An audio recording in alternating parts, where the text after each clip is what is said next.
Hello, lovers of all things Eggman! Today we have a very special video that my magnificent writing, editing, and charismatic skills have crafted to enchant you so you'll eventually do my bidding.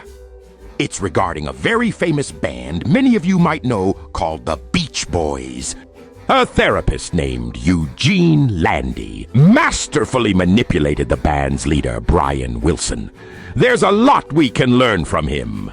In order for your proverbial human brain to comprehend the great Eugene Landy, you must learn the background. The Beach Boys consisted of 6 members. A female bassist, who was never credited due to a sexist recording label, which a feminist like me does not approve of, 4 brothers, and their cousin, Mike Love.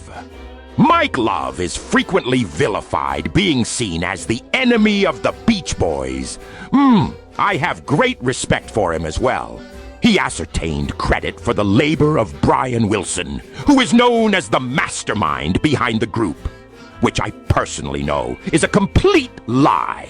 Without Mike Love, there is no Beach Boys. Mike even ascertained credit and elevated their album, Surf's Up, with his incredible single, Student Demonstration Time. The original recording took until 2011 for the scrapped recordings of Wilson's inferior Smile to see the light of day. You could chain me to a radiator, force me to eat cat excrement, and it would still be a more enjoyable experience than listening to the overhyped trash that is Smile. Brian Wilson, in the public eye, began going mad thanks to drug abuse around the time of writing the album. Even funnier, Wilson's mind deteriorated more and more and more and more. His wife, Marilyn, started to get worried, so in 1975, she hired a psychotherapist named Eugene Landy. Landy believed that in order to treat someone, you had to have full control of them. His methods were revolutionary. He was sadly fired after 1 year due to doubling his price. In 1974, Marilyn temporarily gave up her music career to support Wilson after his father's death.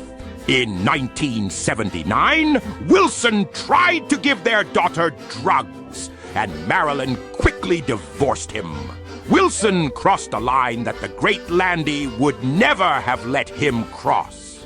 In 1982, Brian Wilson overdosed. He rehired Landy, the ingenious psychotherapist he'd previously fired, because he was left without other options. Landy claimed the only way to help Brian was to isolate him from society outside of Landy, who would make him well again, but he did quite the opposite. Landy was drugging Brian with illegal prescriptions to force instability and therefore breed dependency on Landy. And as Landy drugged him more and more, he also charged him more and more. Ha! Diabolical! Genius! Landy even forced Brian to make albums with him so that he could collect half the revenue. Eugene Landy is truly a villain I can learn from. He may not have my stunning physique, raw intellect, or mischievous mustache. He does, however, have a cunning nature, which is inferior to mine. But for someone without my mental capacity and genetic prowess, it's admittingly impressive. Goodbye, eggheads. See you all on the next video.